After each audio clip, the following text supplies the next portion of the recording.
fill in the blanks. Cash includes cash and equivalent. Cash में cash भी शामिल होता है और उसके इक्वलेंट्स भी शामिल होते हैं. Common size analysis is also known as vertical analysis. Vertical analysis कहलाता है वो. Sales of properties investing type of activity होता है. An increase in accrued income during the particular year is add in net profit. Net profit को बढ़ा देती है. हिंदी में बोले तो रोकड़ में रोकड़ तथा समतुल्य शामिल है.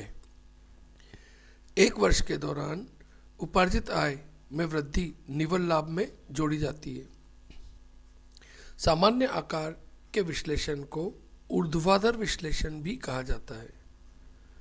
परिसंपत्ति की बिक्री निवेश गतिविधि है या निवेश क्रियाकलाप है, प्रकार की क्रियाकलाप है. ट्रू और फॉल्स. कंपनी के वित्तीय विवरण में रोकड़ प्रवाह भी शामिल है. बिल्कुल सही है, ट्रू है ये. Propose dividend shows in an contingent liability. ये भी सही है. Cash flow statement is include financial statement of the business enterprises. ये भी सही है. फाइनेंशियल स्टेटमेंट में शामिल करते हैं अपन कैश फ्लो स्टेटमेंट को. Cash flow statement is also include in financial statement. ये 2024 में भी आया था, 23 में भी आया था. अब चूज द करेक्ट. सबसे पहले है cash flow statement deals with, ये अकाउंटिंग स्टैंडर्ड 3 से डील करता है. रोकड़ प्रवाह विवरण संबंधित है लेखांकन प्रमाप 3 से. निम्न में से कौन सा वित्तीय विवरणों विश्लेषण का उपकरण नहीं है? तलपट. जो ट्रायल बैलेंस है वो वित्तीय विवरणों का विश्लेषण करने के काम नहीं आता. The following is not tool analysis of financial statement. तो ये ट्रायल बैलेंस इसका आंसर है. अब वन वर्ड आंसर देना है अपने को.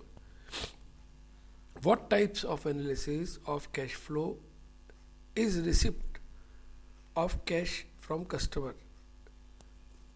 व्हाट टाइप्स ऑफ एक्टिविटी, किस एक्टिविटी में कैश फ्लो जो है, जो कस्टमर से माल आता है वो लिखते हैं. तो ऑपरेटिंग एक्टिविटी में लिखते हैं.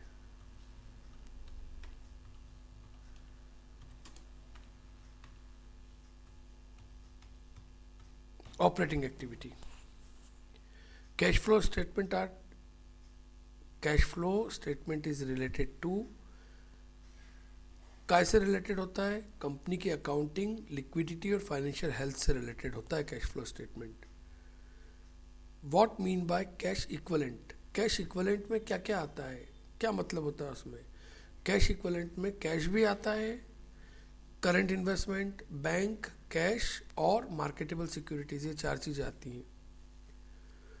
Which ratio are mainly used to calculate return. Profitability ratio, लाभदायकता अनुपात जो होता है वो इस काम में आता है. ये रेशियो एनालिसिस का क्वेश्चन है, गलती से इसमें लिख दिया मैंने. Cash payment of to acquired fixed assets is which type of activity. Fixed assets को खरीदने के लिए आपने जो पैसा दिया क्या कौन सी एक्टिविटी है? वो इन्वेस्टिंग एक्टिविटी है. प्रत्येक कंपनी के तुलनात्मक कंपनी अधिनियम 2013 की किस अनुसूची के अनुसार बनाना चाहिए? शेड्यूल 3 के हिसाब से बनाना चाहिए.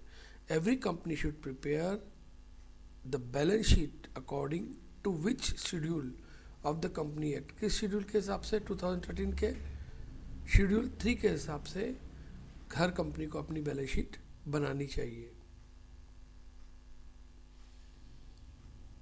हिंदी में बोले तो कौन से अनुपात प्रमुख रूप से प्रत्यय की गणना करते हैं? लाभदायकता अनुपात इसका आंसर है. स्थिर परिसंपत्तियों को प्राप्त करने में नगद भुगतान किस क्रिया में आता है? विनियोग. प्रस्तावित लाभांश को आकस्मिक देयता के रूप में दिखाया जाता है. ये ट्रू और फॉल्स का क्वेश्चन था, इसमें ट्रू आंसर था. व्यावसायिक उद्यम के वित्तीय विवरणों में रोकड़ प्रवाह विवरण सम्मिलित है. ये भी ट्रू फॉल्स का क्वेश्चन था, गलती से इसमें आ गया है. ट्रू है इसका आंसर। अब नेक्स्ट वीडियो में हम थ्योरी पढ़ेंगे।